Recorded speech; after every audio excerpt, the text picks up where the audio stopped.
Hello, everybody. I'm the dude with the glass outside there. Welcome, and welcome to Chiesa di Pazzo Lupi.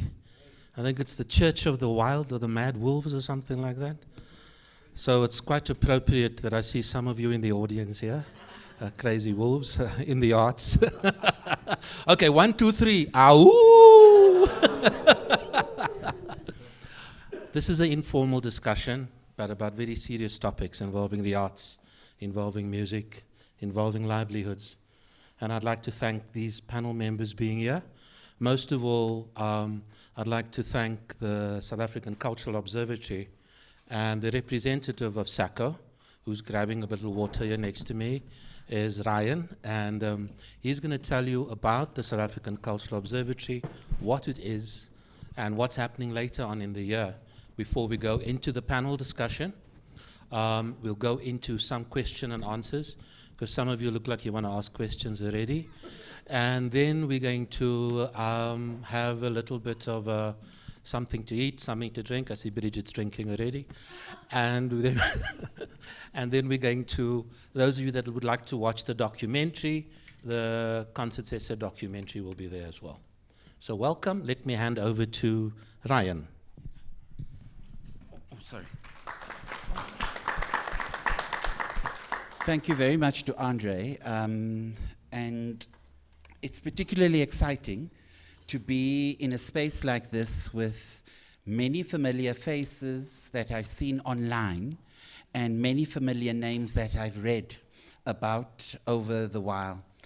As the South African Cultural Observatory, we are particularly honored to form part of this collaboration with Concerts SA and IKS. I think our sole mandate at the South African Cultural Observatory is for us to commission research both on two lines. One, the economy around the creative and cultural industries, and secondly then, to give sight to those which is between the lines. A lot within the sector that is sometimes not researched, is not written about, and particularly is what many of you in the room and many of our colleagues in this particular industry certainly see as part of their daily excitement, but equally so their daily toil. The South African Cultural Observatory receives its research mandate in collaboration with the Department of Sports, Recreation, Arts and Culture. That then means that the research themes that we commission work under in our research period is highly negotiated. Very often, some of the critique that is leveled at the work we do is that it is particularly high level, and that it is particularly giving a view of a particular either sector of the market, but it doesn't then move to the granular. A dissemination event, which is ultimately what the work plan calls this particular collaboration, is us then coming together with different parts of the creative and cultural community to make the research come alive, to have continuous conversation. The point of publishing a report, the point of saying what is the economic impact factor, has a particular value. But where and how do we begin to unpack that? This event, this evening, serves both as a networking opportunity, but also for the South African Cultural Observatory to see the impact of some of its research and how it tangibly can begin to find new legs and new areas of research. We are particularly excited to be with you. You are the people. You are the ones who know. And it is only when we sit together that we are able to continue to create not only more research, but research that is of value. Gone are the days we no longer have funding merely to do research for the sake of research. I think if you are a rated researcher and you want to move on in terms of your rating, you have to show its social impact, not only its economic value, but the other areas as well. We are in extremely good company tonight. with the panelists. I'm going to ask Gwen Ansell to introduce the panel that she will be chairing. But before I get there, I want to offer all of you an invitation. On the 5th and 6th of November this year in Stellenbosch, the annual South African Cultural Observatories Conference will be hosted. My mouth's getting dry. You must obviously be making me nervous. And I'm trying to say what I want to say as if I have a teleprompter. It's the wine you were drinking. It's the wine I was drinking. Oh, can you out me? Can you out me? It's okay, I'll deal with you later. On the 5th and 6th of... James, I can't dance, eh? I can talk well, but not dance. On the 5th, I'll be very brief now, on the 5th and 6th of November, I think I've told you that 3 times now, at Stellenbosch, the annual Cultural Observatory Conference will be hosted. It is an academic conference, but it's not only for academics. It's a conversation. So these conversations that you have on Friday nights in very interesting places, these conversations you have after gigs, these conversations you have on WhatsApp, in your WhatsApp groups, that's the stuff that you can turn into a conversation to bring more people into the circle, to understand the nuts and bolts of not only how the industry works, but how policymakers, how different entities who are able to influence change needs to influence change. There are a number of research themes. There's a little square booklet that was at the entrance. If you don't have one, we can bring you one. A number of themes in which you can find space for your work. There are people from both the visual arts, the performing arts. You are all able, the creative sector, you are all able to find something to present on under a particular theme. Do you know what a TED Talk is? Yes, you do. The conference makes provision for interesting ways for different types of preservation. We want to throw old ways of doing things on its head, but we cannot do that without you. So we really want to offer the invitation warmly and openly for all of you to please consider, and we'd like to see you down in Stellenbosch in November. So thank you very much. I'm going to hand over to Gwen now. Did I say everything I was supposed to say? Okay, all right. Let's give Gwen and the panel a round of applause.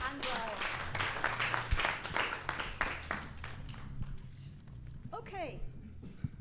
Is this working? Yeah. Typical amateur, no musician would do that. Welcome everybody, and thank you, Ryan, for doing such a lovely introduction. There's so much synergy between the work we do at IKS and Concerts SA and the work that the South African Cultural Observatory does, that it's fabulous we're finally actually having an occasion when we are together.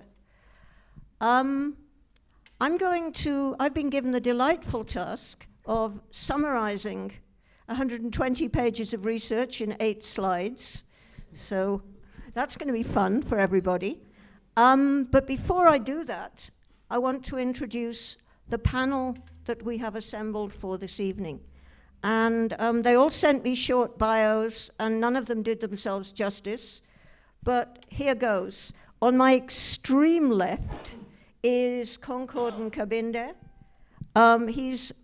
He calls himself a creative artist in music, and I think that's an understatement. He's a bass player, he's a composer, he sometimes sings, he's a music director. He's an educator in one project that's very close to my heart, which is the gender-based Ladies on Bass series of workshops. As in all those roles, he's actually worked with the cliched who's who, both here and overseas. He's got a real passion for cross-cultural collaboration. And he has also facilitated a whole bunch of workshops and other music-related projects. He's done sound for ballets. I cannot possibly list everything that Concord has done. But the reason I wanted him on this panel was a slightly different one, because he was one of the early pioneers of being his own entrepreneur. managing his own music business, hawking his own CDs in those days around everywhere. And he's therefore got a tremendously useful insight into what goes into making music and how much you do or don't make out of music. So I'm really happy to have him here. Sitting next to him is somebody Sitting next to him is somebody I absolutely shouldn't have to introduce, and that's Prince Lengwasa. Again, wearing many hats, though he's not wearing a hat tonight, but he's a horn player, he's a teacher, he's a composer, he has been involved in music scholarship, and so on and so forth. As many of you probably know, he got his start in music with the Salvation Army, but he's also been involved in a lot of really historic music projects on an education side, both as a student and as a teacher. He's been music director at the historic Funda Center, for example. He co-founded a band from the late 80s that's a legend, Umbongo. He's worked with the late Jonas Gwangwa, with Letta Mbulu. He's worked with international stars like Pharoah Sanders. He's music directed for the Windy Brow Theatre. Again, I should not need to list this. He still teaches, he still studies, and if any of you don't have his album Lockdown Chronicles, then you probably should acquire a copy at some point. Talk to Prince later. Prince Lengwasa.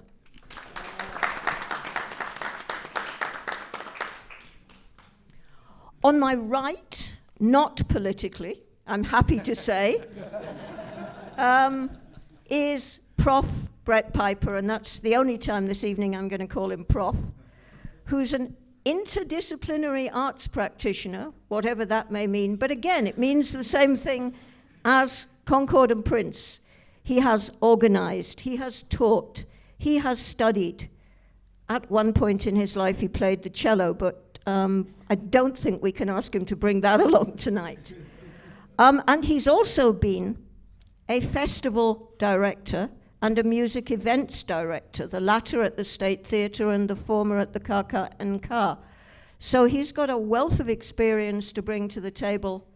Basically, not only what do we know about music and music livelihoods and COVID from a scholarly point of view, but also what we know from a practical point of view. How does it work?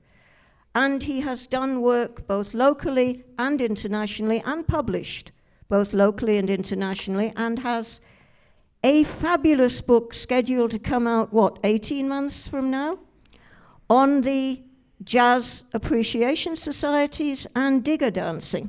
So again, put your advance orders in now. Currently, having been head of the Wits School of the Arts for a term, he's currently the associate professor in curatorial public and visual cultures, also at Wits. So, Brett Piper.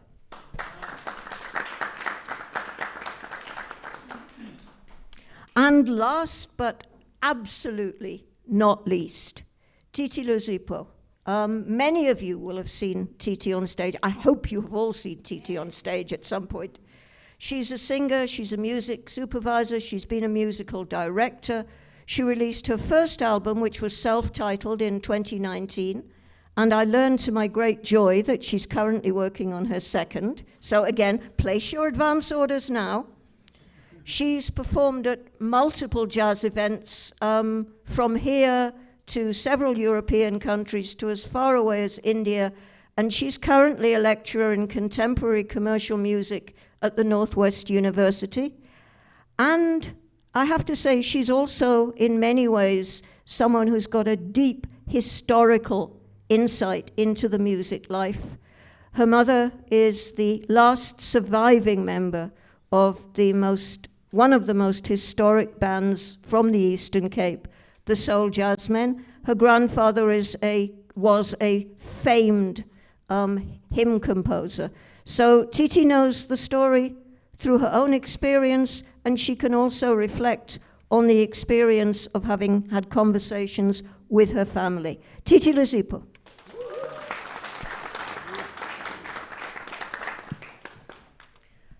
Okay, now with the collaboration of my colleague James from IKS, I'm going to go through the PowerPoint. It isn't going to be death by PowerPoint, I promise you, because it's very, very short. The script is also the slides. So if you should, by any chance, fall asleep at some point during this event, then if you wake up, you'll know exactly where we are. This is the research I'm talking about. This is the short version. You can get copies of it outside. There's also a much longer version, 120 pages of it, which you can access online. The link, I think, was on the invitation, but if not, it's at the end of this slideshow anyway. I think I'll move fairly quickly because we had a slightly late start. James, if I could have the first slide, please. You don't have to read it. I'm going to talk you through it. This is just the bookmark.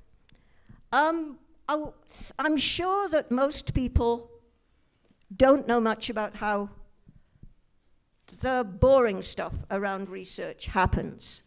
So basically what we were researching, and this is by no means boring, is we were looking at the experience that people had with a Pro Helvetia administered jazz musicians COVID relief fund that was administered and dispersed during 2020 and 2021.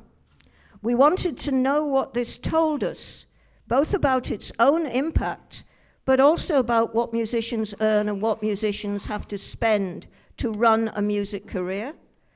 And we wanted to see whether there was any policy guidance or even future research guidance that we could get out of that.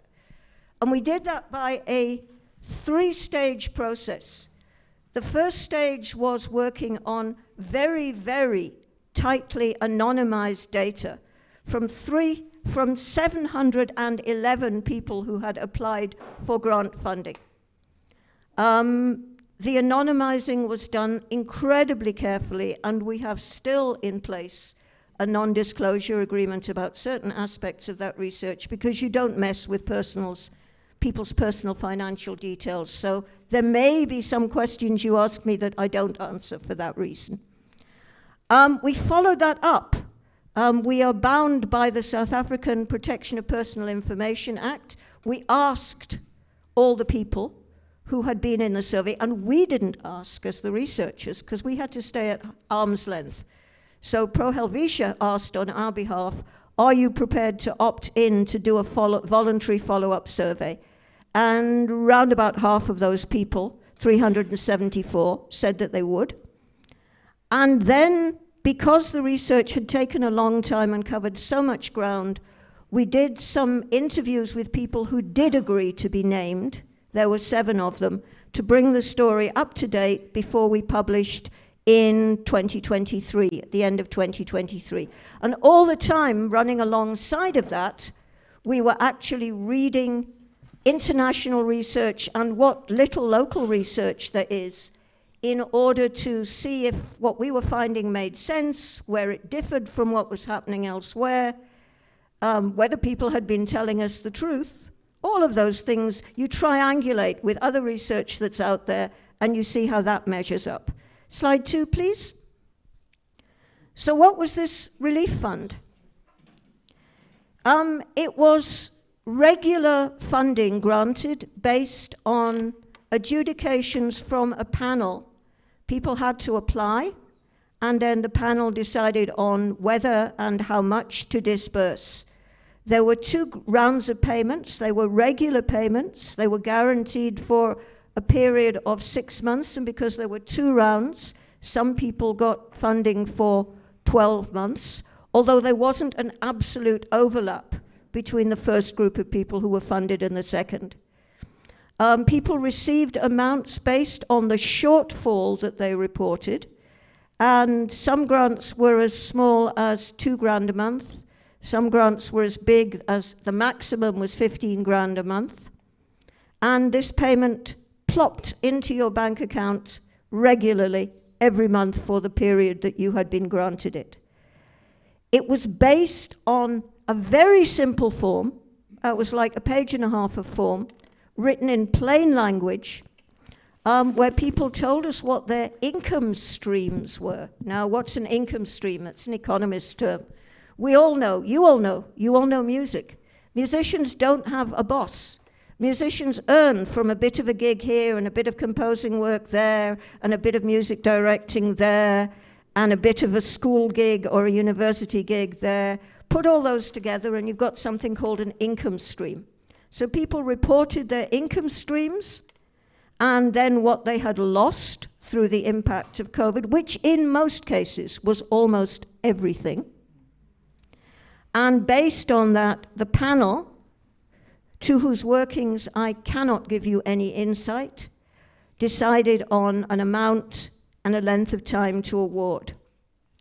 Although I do know from talking to some people who had insight that the honesty with which people reported was painful. People absolutely did not push it and say, I want R1 million. But more than that, I absolutely cannot say. And it was simply to support shortfalls from your household. Nobody said you had to report on what you spent. Nobody said you had to put it into a particular purpose. It didn't have to be a music purpose, so long as it would keep you as a musician going. And one of the people that we did interview who was named, the artist Zodwa Mabena, said, somehow I thought this isn't legit. How can it be so easy? And those of you who applied for government COVID funding will of course remember the large book of forms that you had to fill in order to receive what were often quite modest amounts. Second slide. The people we talked to were everybody.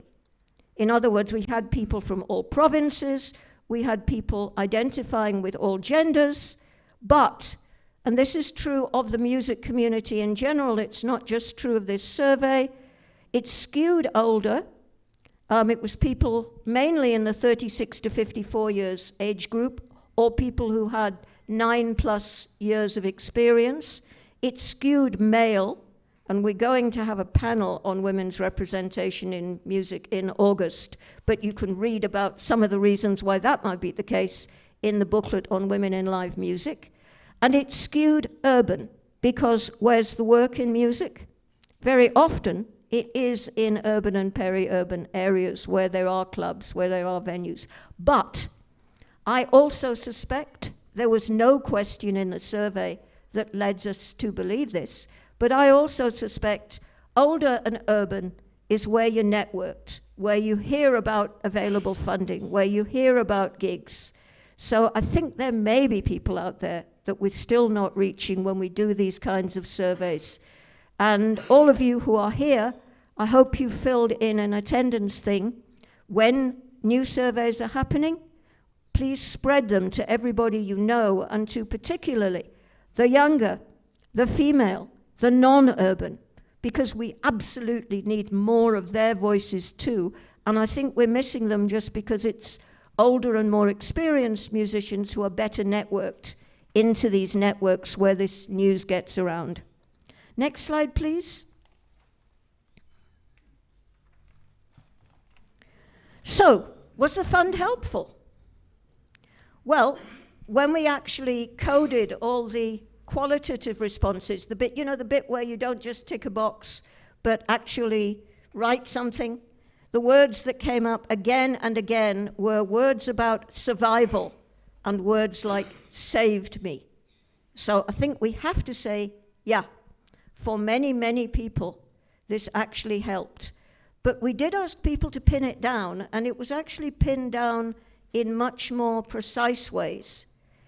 Everybody gave us instances of career continuity and growth, from putting it towards a home studio, financing an album, supporting learning by letting somebody finish their degree studies, or somebody doing a course on digital music production. So all those kinds of things.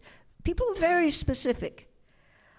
It contributed to family and household survival. We did have in the survey some heart-wrenching things about, I was able to pay my school fees, I was able to finance my relatives' medical costs, those kinds of things.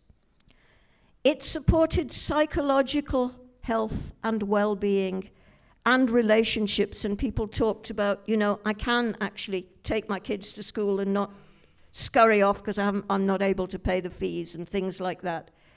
And we cannot neglect the cost that music takes on mental health because of its precariousness, because you never know where your next income's coming from.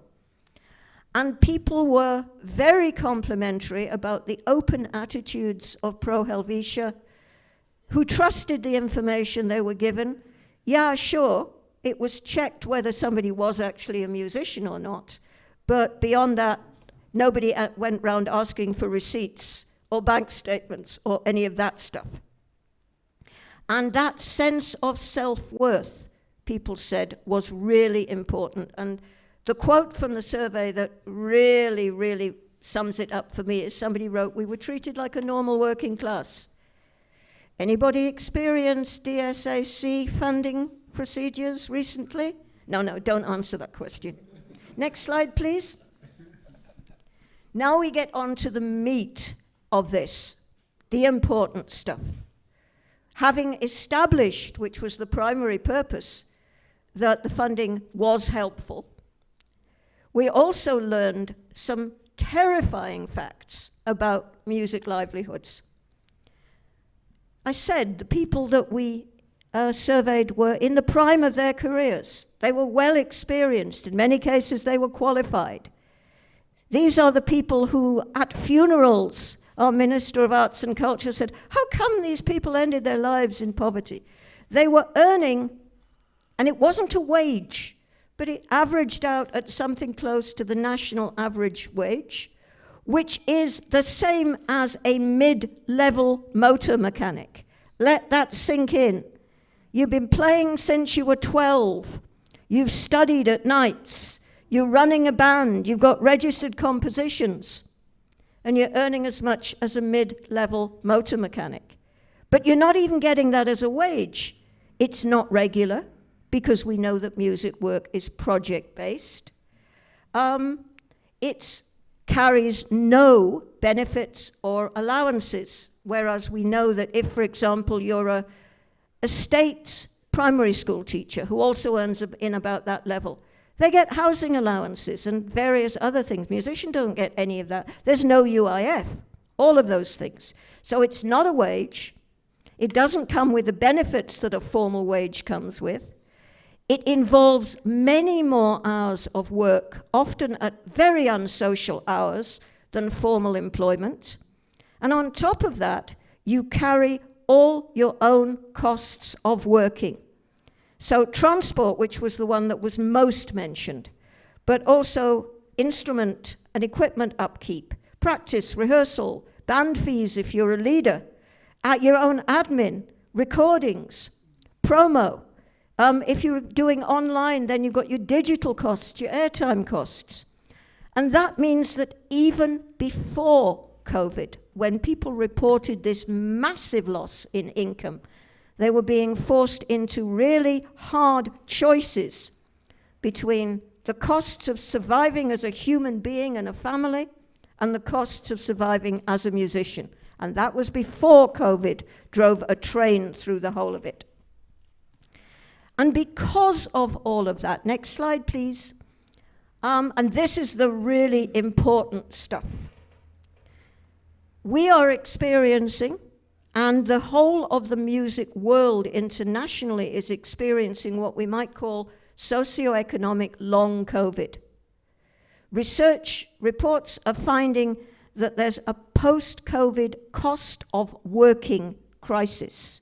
Not just a cost of living crisis, but a cost of working crisis. In other words, it costs you more sometimes to do a gig than to turn that gig down, particularly if it's in a far-flung town. And somebody mentioned that, you know, the clubs that were able to open easiest and fastest were the ones in what somebody called the Lani parts of town.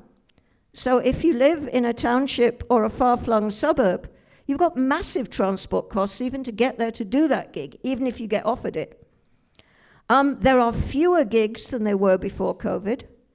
costs, rehearsal space, instrument repair, all of that, are higher. The fees musicians are getting offered are the same or, in some cases, lower. So performing can cost more than you're going to earn from it. And income recovery, maybe not surprising with all this going on, is very slow because everybody, and we're a highly interconnected industry, has got COVID-era debt. Some people hocked their instruments to pay school fees during COVID. They've got to get them back now. You've been de-skilled. If you hocked your instrument, you haven't been practicing for a while. You've been de-skilled. Some people reported, tragically, band members passing away from COVID, and then saying, and now I have to engage younger musicians with whom I do not have a relationship, and they want higher fees. So at every level, things are costing more. And for that reason, almost half of our respondents in the survey, this is the 374 people, said that they were somewhat pessimistic or extremely pessimistic about their future in music. And some quotes. These were people who went on the record, so I can name them. Mignazzo, Matole, many of you may know Mignazzo. By the time you pay for transport to get to the workshop, you don't have the money to fix your instrument. He lives relatively rural. The repair workshops are urban. Shane Cooper in Cape Town. Shane Cooper's Mabuta had members in different towns. He said having band members in different cities is just not financially viable. We don't play together anymore. Zodwa again, talking about negotiating with a club manager. They'll say, can you take it to a 3-piece? When we are a 5-piece, compromises the sound, it's killing the spirit. Next slide, please. Small musicians joke in the little picture at the top. But what does this all mean? So what? Why should we care? Well, we should care because it should no longer surprise us that musicians end their lives in poverty. But this is, I think, maybe the most important thing I'm going to say this evening. It shows us that the problem with musicians' livelihoods is structural. It's not personal. It's not, oh, he drinks too much, or, oh, she's got a very uncomfortable lifestyle and that's why she's poor. It's nothing to do with that. If anything, those things are symptoms of people constantly living on the edge. The problem is structural, and we have to get policymakers, people, to actually understand this, which is another of the reasons I am so happy our colleagues from SACO are here, because they have the ear of policymakers because of the excellent research that they do. What does it tell us about grants? It tells us that grants don't necessarily just make up for income for 1 month or one project or whatever, but that if people have realistic, reliable grants, however big or small they are, even a small amount can make a difference. These provide long-term assistance. And what did it tell us as researchers about music research? I was astounded how little research looks at you, at individual musicians. Some looks at incomes, and this is worldwide, this isn't just in this country. Very, very little, far less than looks at incomes, looks at expenditure. And yet it's what you have to spend on that's at the crux of this problem. And of course, there is far less about Africa, as there is about all aspects of the economy and society in terms of formal published research.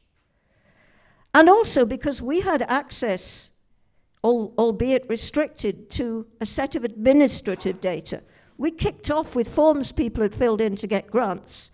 It showed us how much information you can get out of admin data. Think about how much admin data the National Arts Council and DSAC are probably sitting on that they've never done anything with. After they stamped accept or reject on that form, they've done nothing with it since. but think what we might be able to get out of it. So for me, that's a really, really important so what. Almost as important as the track Miles Davis recorded, but perhaps not quite. So where do we go from here? As researchers, obviously this pushed us towards doing a lot more investigation and research into the costs of making music. And I would include very specifically, because we're hoping to get something on this off the ground this year, on the psychological costs.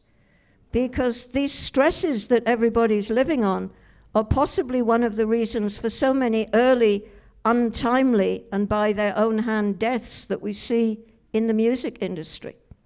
You can't live on the edge forever and stay fully sane and happy through that. It's going to show in some way. Broken marriages, neglected kids, and self-harm. All of those things come out of this. So that for researchers, I think we have to look at all those costs. The financial costs, the psychological costs, and any other kinds of costs along the way. What do we think policymakers should be focusing on? Firstly, we have a role as researchers, both IKS and SACO. We need to spread education throughout the industry about how you can make the most out of this incredibly difficult situation. How can you improve your income sources? How can you manage your own business to the best? That's not a cure. It's not, as some civil servants might say, oh, if only we told them how to manage their budgets. If you don't have a budget to manage, telling you how to manage it is not going to do much good. But it will get some of the way, and for some people it can be incredibly helpful, and I think we should spread the knowledge and spread the education. People who are funding projects, whether those people are donors or government or corporates, acknowledge the costs of working, acknowledge transport as elements you allow as acceptable budget heads that people can claim for. Many, many budgets say no overheads. You can't claim for your transport. Sorry, guys, don't care if you can't afford to get to the gig, you're not allowed to claim for that. We'll get someone else who lives closer, who probably has a better resourced home than you do. We need to press for more sustainable and targeted grant-making instruments. Not this thing where we'll give you money for 6 months and you've got to prove your music school is economically viable by the end of it. Sorry, not going to happen. We actually have to look at what realistically we are asking people for whenever a project is funded. We need to develop, as Pro Helvetia did so wonderfully, a simplified, plain language, appropriate application process that doesn't ask you for cartloads of paperwork that you don't have, because we know that the music business works on a WhatsApp message that you get from somebody saying, okay, the gig's on, we'll pay you X amount. So we really need, and this is something that I think, because it would cost them very little, this is something we could lean even on government on quite quickly, to say, just make your processes a bit more appropriate to what musicians can do and how musicians work. But I think my final lesson out of all of this is listen to the musicians and trust them to know their own situation better than you do. That's all I have to say. Thank you.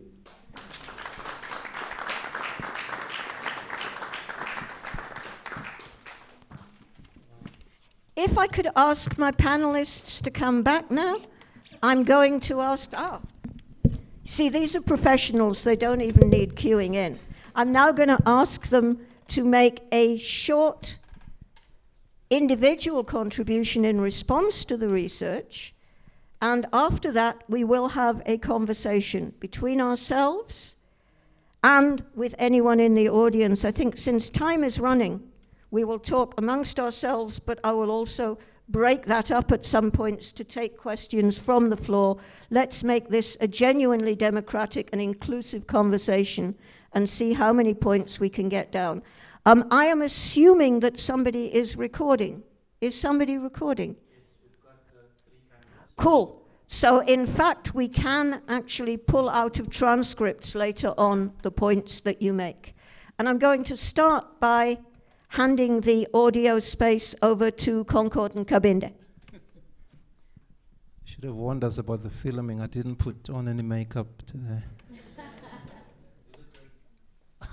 Thank you, darling. Hello, everybody. It's a beautiful thing to be here as a musician, to listen to research about us.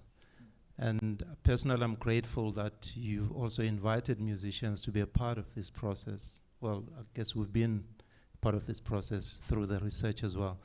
But when it's presented, it's also great for us to be here. And all I'm going to do is just briefly share my experience before COVID and through COVID and how it changed the way that I do things. Now, 2020 was a year that looked very good for me. It was going to be one of the busiest years, both locally and internationally.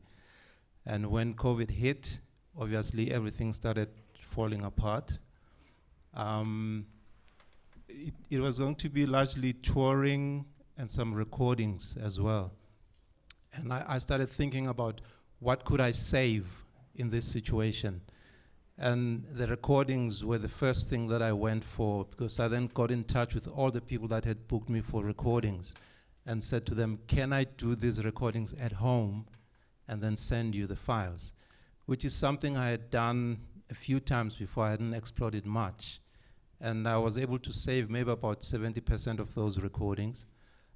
So I started doing a bit of research as to how I can do this effectively. You don't want to send people files where they can hear birds in the background, and actually that could be a nice background. So I did a bit of research and also checked online what tools were already available for us to record from home. And it's the results of that little research, I actually shared them on the socials as well. I mean, even with singers, with software where if you have a microphone and a computer, you can work with a producer who's remote, and you can see them in the screen, do your take, and within seconds they tell you, let's do another take, or that kind of thing. So that was quite helpful. But of course, the income largely had disappeared, and I was very fortunate to be one of the ones that received this Swiss jazz funding, which made a huge difference in terms of having continuity in the midst of all that. Because that continuity as a creative for me also means being in a good mental health state to be able to wake up in the morning, pick up your instrument and create. So I was really grateful for it. And as you mentioned, Cisco, and it was quite unbelievable how easy it was to apply and how easy it was for it to be extended for another 6 months. You basically had to respond to an email and say yes, and that was it. I will also mention this, in addition to that funding, being a Standard Bank Young Artist Award recipient, Standard Bank really came through for us, creating ways to engage online. I remember Sisonke Konti was the Standard Bank Young Artist for Jazz, and he was asked to collaborate with other Standard Bank Young Artists so we could record parts from home, and Standard Bank would pay us to do that.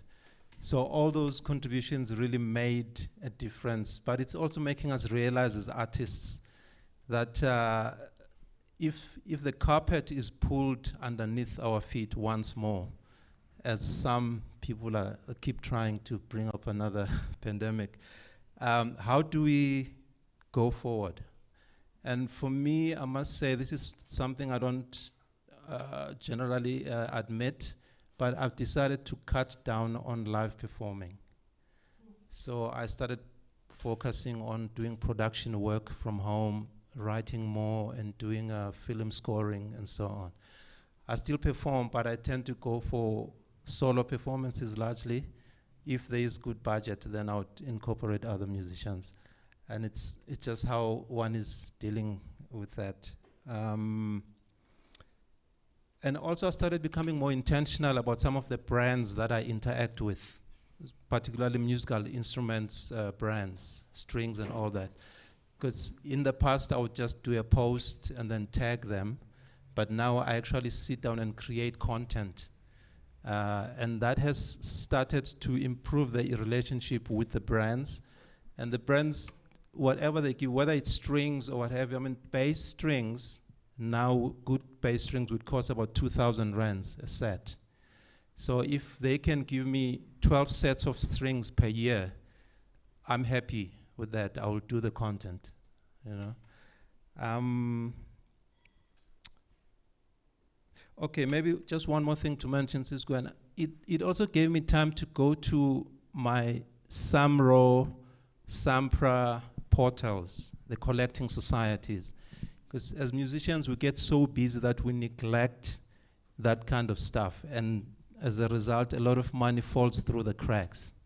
So I started going in there and cleaning up things. I found a lot of songs that had been notified, the spellings were incorrect, that kind of thing. And it can cost you royalties if the information is not correct. So I started working on those things. And even with the digital platforms, the streamings and the downloads, just making sure that all information is there, the links are correct. And I've actually started seeing a difference in the earnings after a few years because of paying attention to those details. I think I'll stop there for now.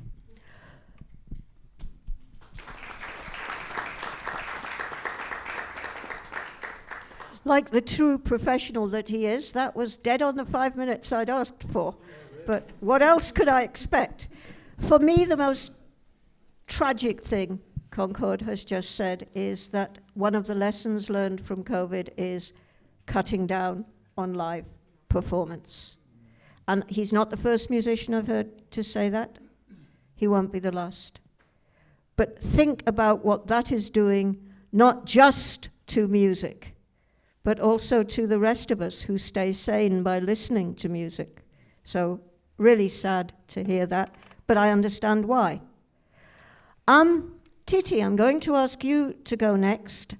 You have been very forthright before on the inadequacies of some grant-making processes, but also one of the things I didn't talk about was that female performers have even more costs and investments to make in being able to make their music. So over to you. Thank you, Sis Gwen. I hope to keep my professionalism like Braconk as well and keep my 5 minutes. Thank you very much. Undoubtedly, the COVID-19 global pandemic exposed the entertainment industry for what it really is. Underpaid, undervalued, and overhyped PR stunts. Things are never really what they seem like in this industry. The constant struggle of many factors, which include the irregularity of policies, exploitation, the tax policies that we face that are not a reflection of our reality, is also one of the most fundamental points that need a dire discussion. Most of all, one of the key points I think that has led to the truthful narrative that artists die as paupers is the ongoing struggle of the absence of the signature and understanding of the Copyright Amendment Bill. We have been advocating this absolutely imperative fact, and it now lies in the hands of government. In 2020, I wrote a damning open letter to the former Minister of Arts and Culture and challenged the status quo by asking significant questions that were to address the principal issue of the monies that were released as relief funds. The application, as you mentioned, Sis Gwen, was very difficult on the DSAC side and had an extreme and overwhelming number of loopholes. And I'm glad that we do live in a democratic country that allows us to address these issues. And some of the questions that I asked in the open letter, and I quote, was one, 150 million was supposedly released as a relief fund for artists. We all know how wide the arts sector is. One of the questions is, how is the 150 million being divided into the different sectors of the department? In the arts sector solely, there are those that fall under literature, film, design, television, performing arts, dance, drama, technical, etc., etc. The list is very long. But how much was allocated to each of these departments? Second question was, is there a flat rate for all practitioners in their respective fields? And if so, how was this solidified? There was a request for cancellation letters as part of the application process, and this proved to be an extremely difficult task, as some of us are independent musicians who organize their own gigs. For instance, my application was rejected in by the department because I did not meet the requirement. But the question remained, what is that requirement, and what does it serve, and for what purpose? Needless to say, as musicians, we found ourselves great favor from Pro Helvetia, as you've mentioned, Sis Gwen, who stepped in at the nick of time to save what I label as a pandemic of its own of musicians who were at the point of death, not because they were infected by corona, but rather affected immensely by the wrath of the repercussions of an ailing economic state that had already put the creative in jeopardy. The relief brought an inexplicable and much-needed change into our lives, and thank you to Pro Helvetia for that. The fact that it was a monthly stipend proved just how much care is put by an organization. Another factor that we may need to discuss in detail moving forward is the reality of the irregularity of our contracts with production houses, record labels, and other parties that have a stake in our intellectual property. Some of these contracts do not protect the circumstances one may find themselves in. For instance, if we look at the sad story of Umamnandi Nyembe, who recently came out to share her experience as an artist. Mamnandi last year shot a series that I won't mention for obvious reasons, and her role on the series was that of an elderly sick woman. One may think she was in character by being in a wheelchair.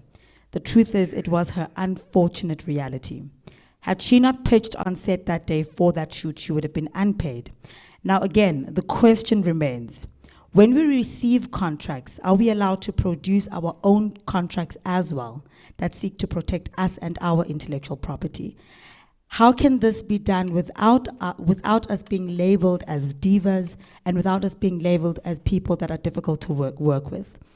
Lastly, the mitigated chaos that we find ourselves in as active practitioners of the industry is tantamount to death, and has led to the realization that active leadership and undiluted pure understanding of the creative industry is needed, and needed urgently.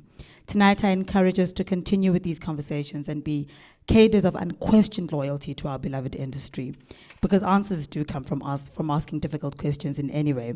And it is absolutely important that we remember that at all times before our careers, we are active members of society.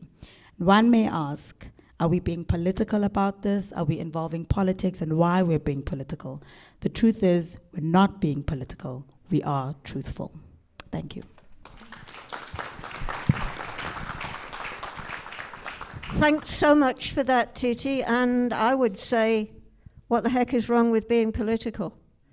Because politics is also about equality and inequality, and that's what we're hearing. Prince, would you like to share your thoughts on what we found from the research and on what the real costs of a music life are? Well, thank you for the opportunity. Good afternoon. Is it good evening already? I come from a very simplistic view of things, but as a musician who has been impacted by COVID and all the things that happened around it, the research actually shows how much little care we have received from home ground. Somebody says charity begins at home. At home, we had to fill up forms that were like a whole booklet, almost like writing a biography, just to qualify for a little sum that would carry you through a very short time. Whereas the fund that was made available by the Swiss was such that you were able to patch up on a number of things and be able to survive. COVID cost a lot in that people died, relationships died, the working conditions became dire because there was no work to be done. I mean, I know that for myself, it even affected me at home in the sense that my folks had to come work from home. And my working from home was about being able to practice, to prepare for gigs. Now, when we have people working from home who have to be on the telephone and you're trying to practice trumpet, you know what kind of chaos that actually causes. It already runs into making things difficult for keeping good relations in your household. I know that some people even ended up in situations that were not desirable. At the end of the day, I got divorced. It's related to other things, but it's also related to the question of income. Before COVID, there were gigs.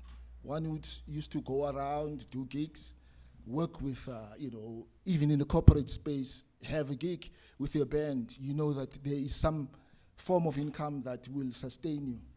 Now, with no gigs happening, it meant that you are more at home than you needed to, or you there's no work to go about.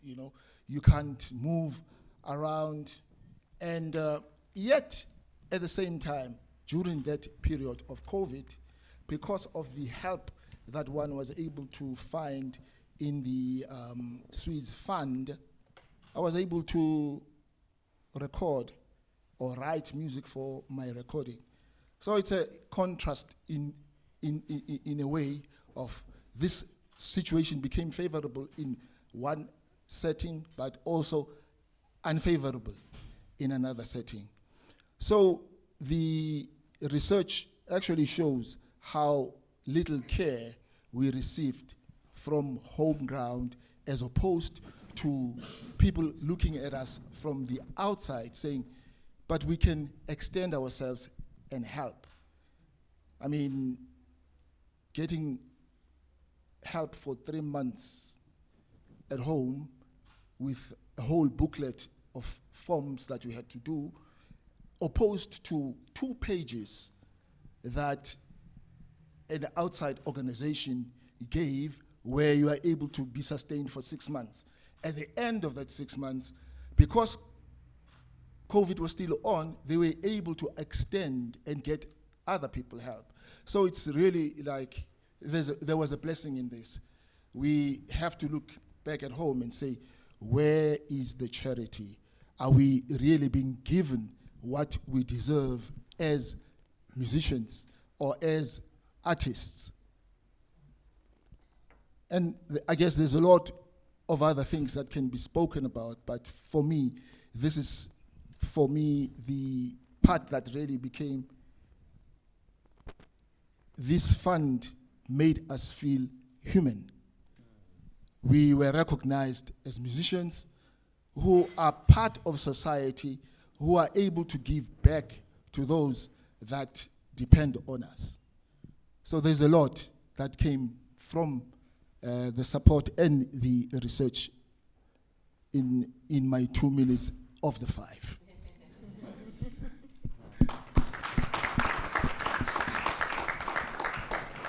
Thanks so much for that, Prince. And I think this acknowledgement of shared humanity, I think, is a really important side of this. Some of the musicians that we talked to by name, Hilton Skilder, for example, who's one of the people we talked to by name, who's in the booklet, was able to actually work with other musicians to create food parcels to take round in the community. So this money wasn't just used selfishly. And in fact, somebody in the qualitative written responses said, this taught me that I must think about other people and not just myself. So there are spiritual, ethical gains out of this. The one thing I'm going to argue with is Prince's use of the word charity. Music is an essential part of our economy. It's a part of our social cohesion. It's a part of who we are. To keep it going is absolutely not charity, it's investment.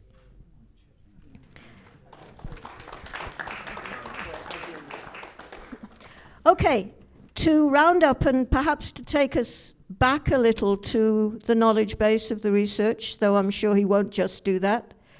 Brett, can you make the final solo can you take the final solo?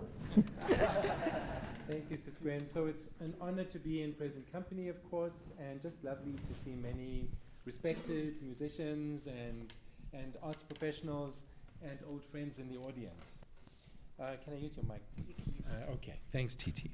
So, I mean, the first thing that I'd like to say is that what a wonderful realization Pro Helvetia and the others who were involved in this research came to see that the archive of administering grants had a value not only for that work, but because that it was actually measuring with an incredible degree of granularity a set of needs in our sector. And that it's helped us to actually put numbers to what it takes to sustain a livelihood in jazz in this case, but it has implications way beyond one genre. And also this really important measurement of the cost of work in this sector and who carries it, and also the other related economies that we're embedded in. That there's a transport economy in jazz, that there is a instrument economy in jazz, and that's all integrated into this question of livelihoods. I think this research is enormously important because, as Gwen has suggested, the other platforms we have for applying for grant funding also potentially can help us to not only measure what's dispersed, but to also start measuring trends and understanding how our sector has developed over 30 years of democracy. If we were having this conversation 35 years ago, there wouldn't have been platforms to even turn to with state support within the country. But what we can learn from what this particular research project has told us, I think, is that there is a knowledge base we've been building over the last 30 years from which we can derive really meaningful policies. So for me, there's a call for action, there's a call to action in this research. It's indicating, firstly, that COVID is not over. I think this argument that we are still coming through socioeconomic long COVID, we have to sit with the fact that our sector has not fully recovered, and we were already cognizant that there were structural inequalities before COVID that were surfaced immediately during 2020, when it took 3 weeks to see respected artists in breadlines, for example. And that there's a call to action for all of us who have a role in the sector to recognize the case that this precedent has made for some sustained form of grant support for artists and for people who sustain the arts ecology. It was a great thing, of course, when we could start going back to gigs, live gigs. This research is actually showing and measuring what a gift a live performance is, what a labor of love it is, what it means for the levels of commitment and imagination and shared determination that we witness in performance spaces like this, and we'll have the privilege of doing that later this evening here. But how much invisible and often unremunerated labor goes into musical work. It means that really we are being gifted. It's not a transactional situation when we buy a ticket for a jazz event or festival and so on.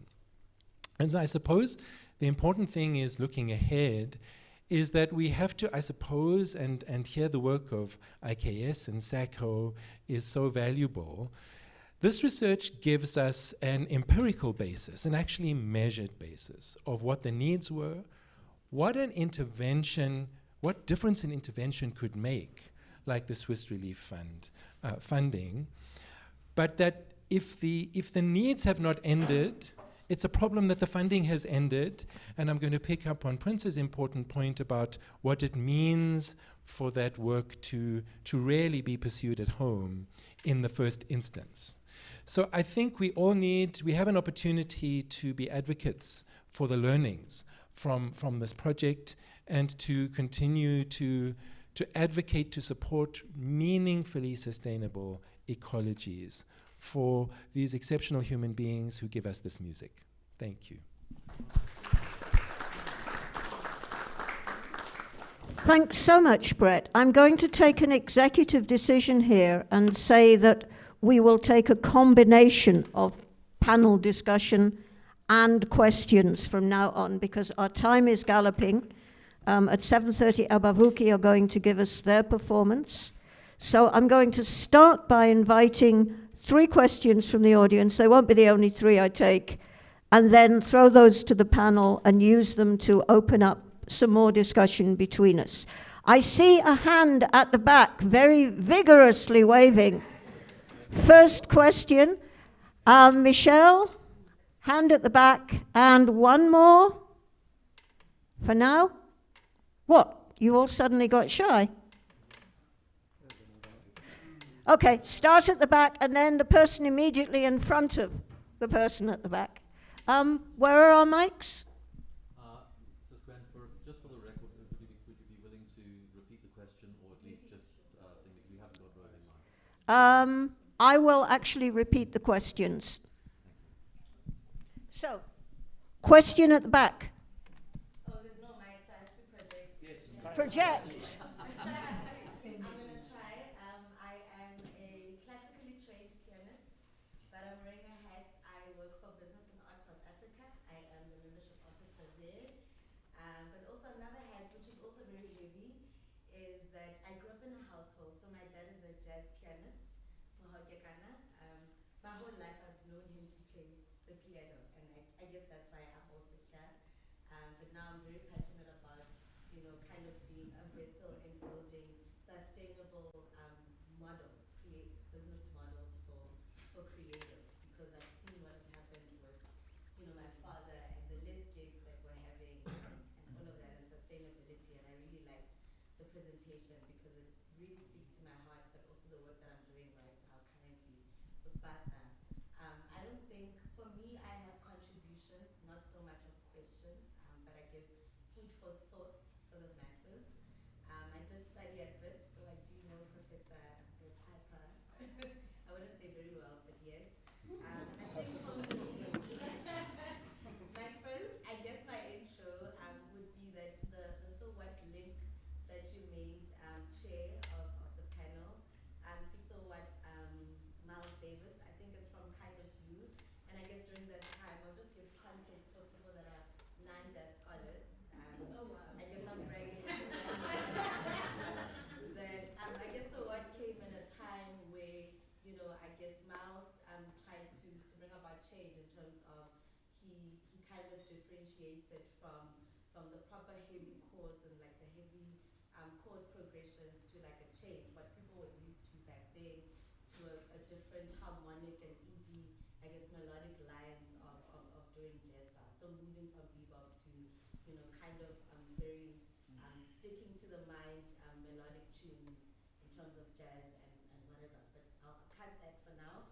But the change that I'm linking to it is this conversation here. I think for me, what was most problematic, given my childhood, but also the kind of career that I wanted to go into, was the sustainability issue, and how, for me, I feel that it's so important for the funders / supporters, as well as the fundees and the people that are having to receive the support and the funds from the powers that may be and the people that are able to give the funding, was a kind of miscommunication, I guess, or misunderstanding. Is that for me, I feel that the funders should then have a conversation with the fundees to kind of meet at one point to kind of rework the funders ticking off the boxes, So when we spoke about in terms of budget line items of transport, and sometimes the funder would feel like transport for them is not a valid line item, when the work, so the funder usually doesn't have a proper understanding of what kind of work and the monetary aspect that comes into producing this beautiful thing or impactful thing, I may have to say, and I think the most important thing, and maybe it's a lack of, I guess, cultural education that, we have as a society, is that, we're so fixated into ticking boxes, but we're not having conversations amongst the two people that actually should meet greater value and an impact. And I guess for me, I just wanted to deduce just that topic itself of what conversations are we having in terms of, you know, our funding models and where, you know, the aftermath of creating this sustainable Yeah, business model. that makes perfect sense. How do we play the changes around sustainable business models? Panelists, that's your first topic. Michelle, can we take your question? Thanks. I'll try and be brief on this. I just want to say thank you very much to the team. I think it was a very interesting panel discussion. Lovely to see Concord again. Really lovely to see you, Concord. But just to say, and I think it was mentioned about this idea that we need to shift on how we take it forward. I feel like a model has been developed. And maybe it's time to really think about a UBI, a universal basic income, and really think about that. And it could be up to BASA to maybe push that forward, or it could be up to you guys as the institute to really start to think about how do we really promote that idea publicly in terms of policy, in terms of DSAC. And I don't say a universal basic grant because this is not a grant. This is a universal basic income which talks to the very value of the artist in society. So I'll throw that back at you. Okay, when I used to interview musicians from the UK, and they said it's national insurance that keeps us going. In other words, when they weren't working, there was a social support network. Of course, various governments in the UK have cut social security, and the music organisations that IKS is in contact with in the UK are saying that things are now as awful for musicians in the UK as they are for musicians here, although they are starting from a slightly higher economic base. So next thing for the panelists to think about is there mileage in some sort of universal basic income to support the parts of music making that aren't seen on a stage? Third question, I believe, was the lady over there.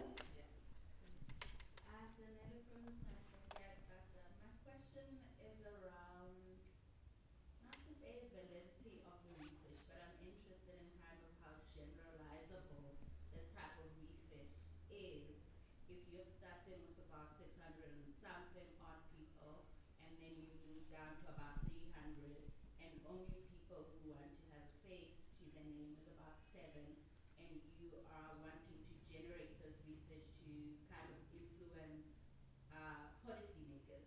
Do you know what I mean? Is that is about numbers? So I'm more interested in maybe having that attended to because Okay, that's a research question, and I could actually deal with that quite quickly. If you don't mind, I'll do that just because we are pushing time.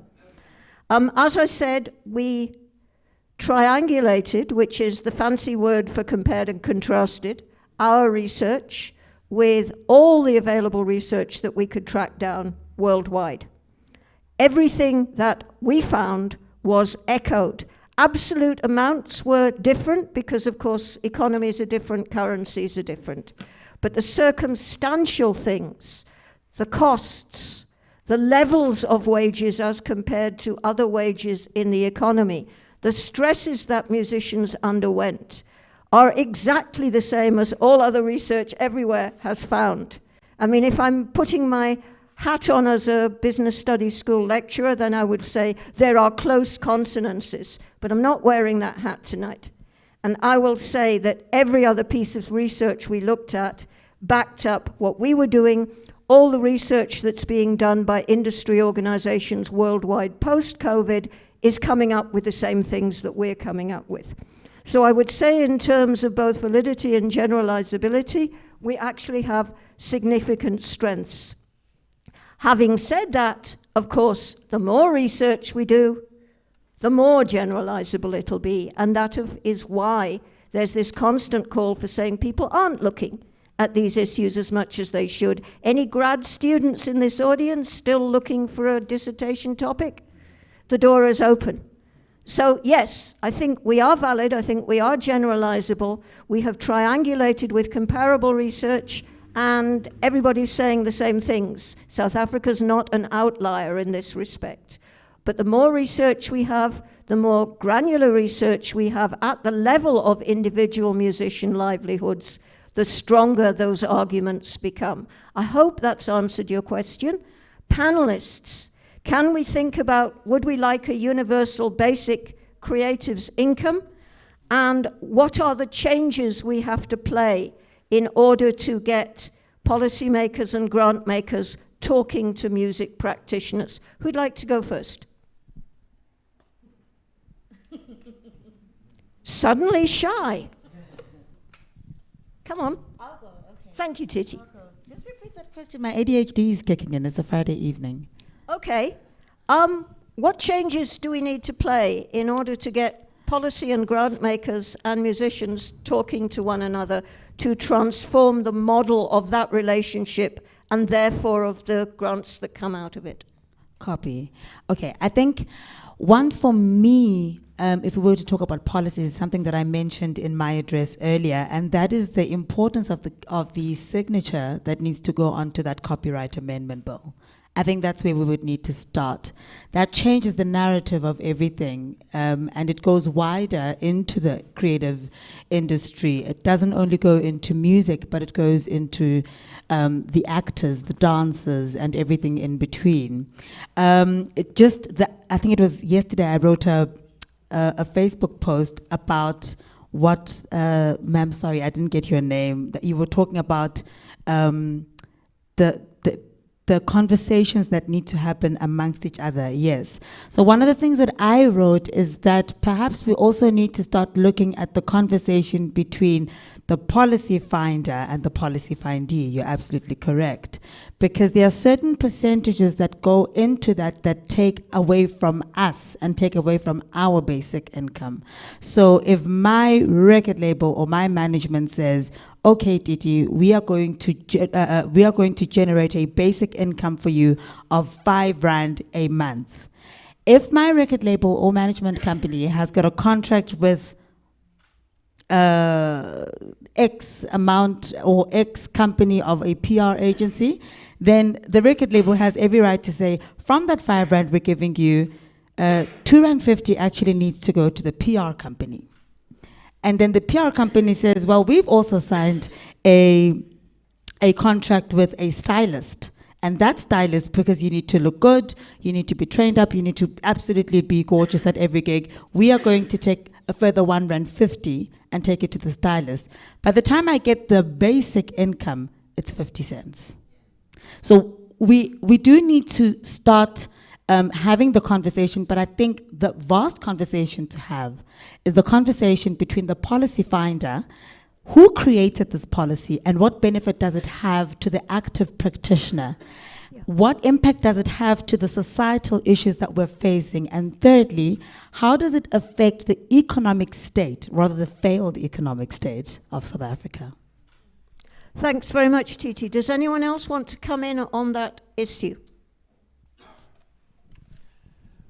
I mean, I basically think a version of this presentation needs to be heard in the spaces where people are able to make policy and disperse grants, and that this is a wonderful resource, this research report and the other research reports that IKS and other colleagues have been involved in, to help policymakers understand, here's a great example of what an investment in the form of income relief, what difference it made during the COVID period.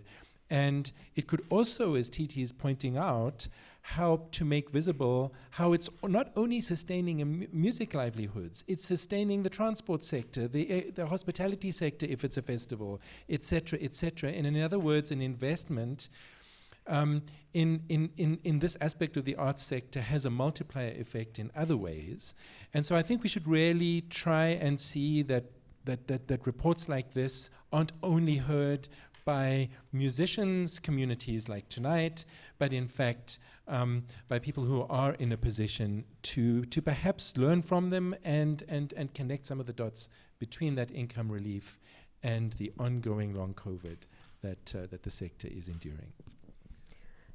Concord. Yeah, I think my concern is that a lot of the funding that comes is focused on the actual project and nothing beyond. So there has to be a thinking of how the artists can sustain themselves beyond that project.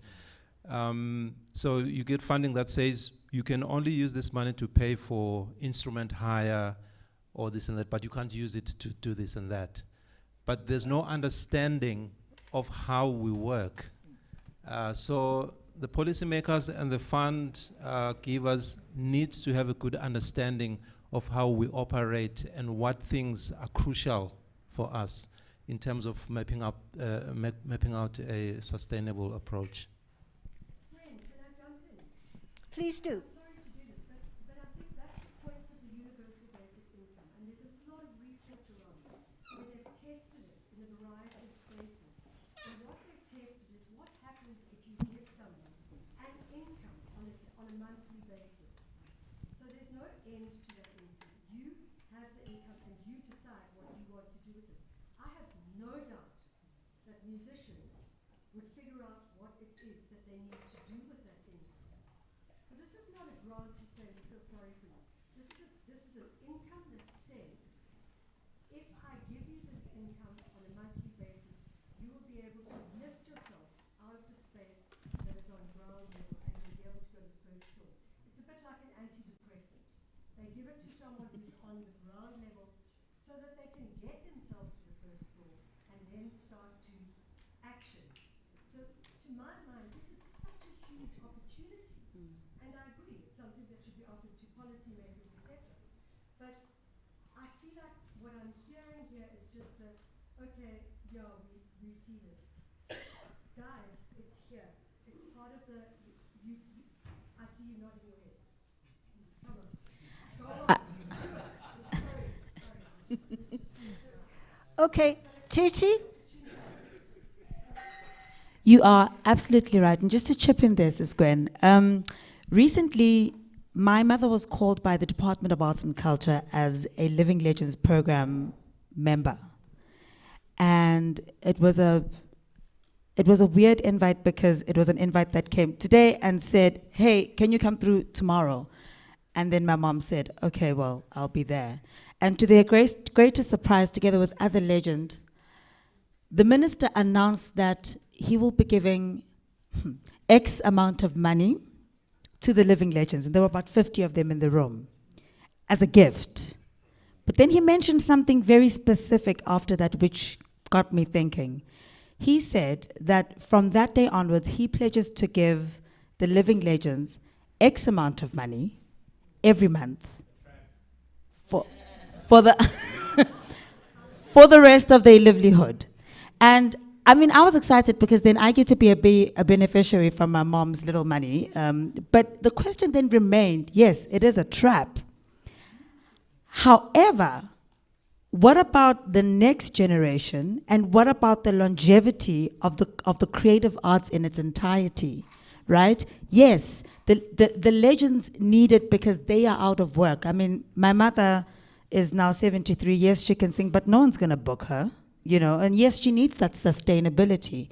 But what about the active practitioners? And so perhaps the department has taken the step in the right direction. It is now up to us as the active practitioners to now start saying, this is something that needs to happen to us and not only to those that are not working anymore. I don't know if that makes any sense. I'd like to make an intervention there, but I also see my stage manager hovering at the end of the row.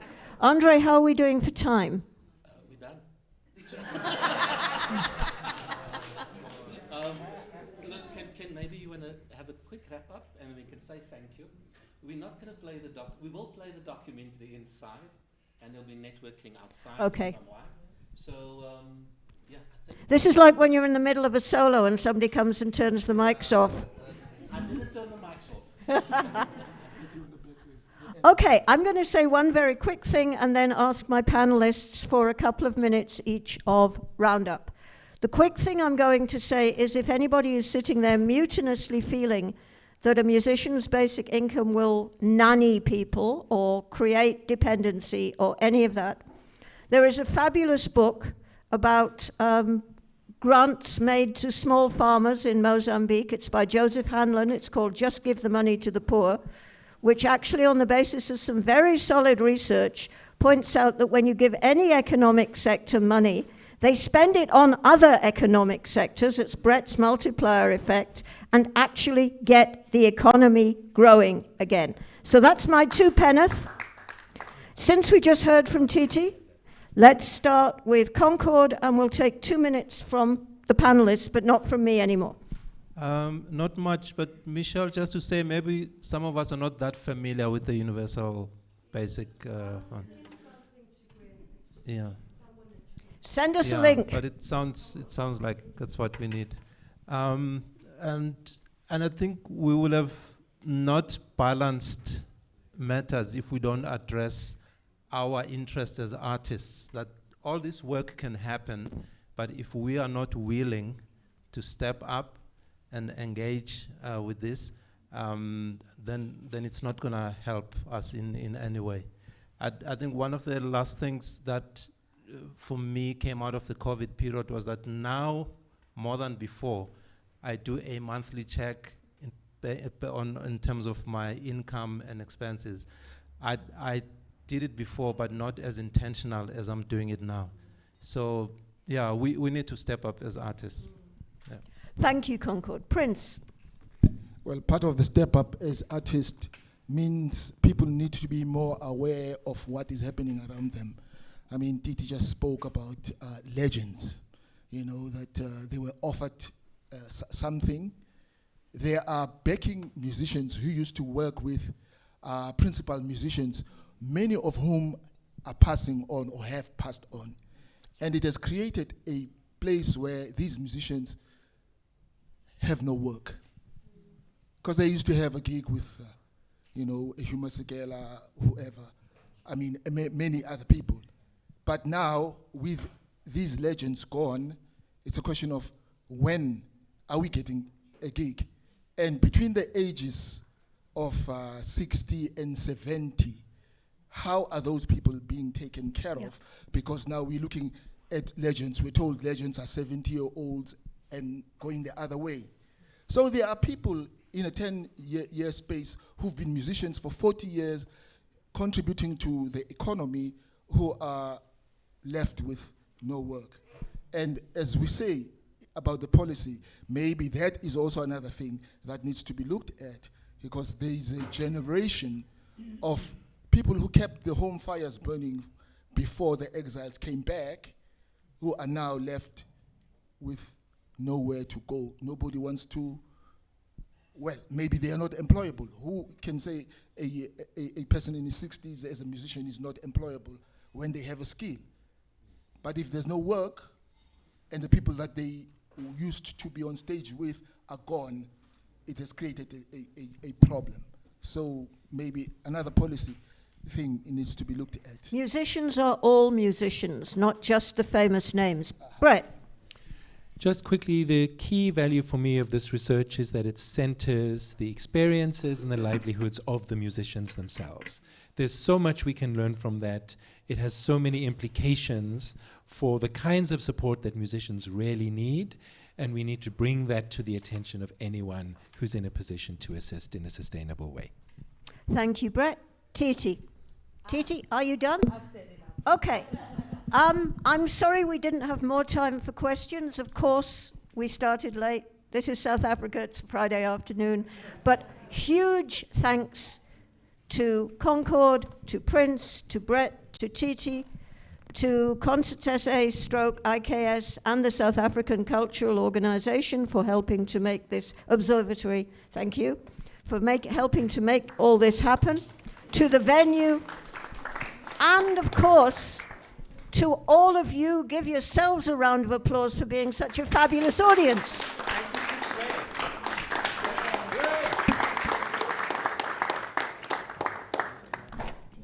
Okay, whoops. Can I grab a mic?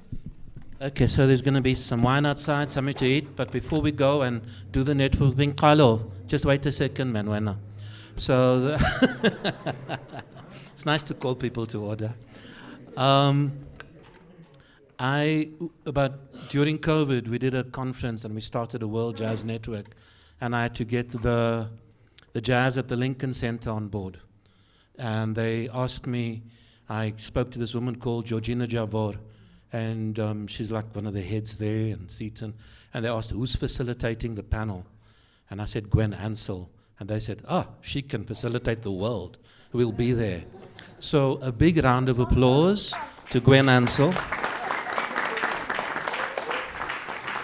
Yeah, I think if she's in the room with Trump, he'll lose. These are the people I learn from and who I work for and who make this industry a better place. Thank you, Concord. Thank you, Prince. Thank you, Brett. Thank you, Titi. Thanks, Ryan, for that beautiful introduction with the Cultural Observatory. And you know what attracted me to this research, Michelle, and you hit the nail on the head. I like models. I like the way things work and how they should work. So Gwen and I, and if you read the full research, grab a box of tissues, because there are quotes in there that will make you bawl your eyes out. There are the summary of the research, there's copies available, and I think you might just need 1 or 2 tissues. But if you want a real tearjerker, read that research, and you'll see what people went through and what people are still going through. There's someone in the audience, and usually we talk about organizations, but there's someone in the audience whose name I'm not going to mention, who helped put that model together and who ran Pro Helvetia at the time. Would you please give them, I'm not looking at them, but would you please give them a big round of applause? Some of you know who that is. There's also 2 people in the audience from a little blue bank that was also mentioned, who kept artists alive. And I'm not looking at them either, but give them a big round of applause. They are esteemed academics. They are music royalty in the room. They are artists. They are journalists. They are budding researchers, DJs, Cultural Observatory, and a whole lot of funny people here. Thank you to you all for being here. Thank you, Titus and Cultural Observatory and you guys for putting this together. Now let's go have a dop and continue the conversation. This is going to be recorded. We'll distribute it and you can chat about it online. Thank you, everyone. Oh, the show is at 7:30. Okay. If you want to chat research, chat to James over here. James, you want to say something? Sorry, one sec, James. Sorry, no roving mics. Hey everyone. For the purposes of time, we're not going to put on the documentary tonight. It is available on the front page of the Concerts SA website, concertssa.co.za, and you can watch it on your streaming at home or wherever. It's very good. I'm blown away by the work of Lloyd Ross, who did the whole thing, and Gwen features in it. So I highly recommend you take a look. Otherwise, enjoy your wine.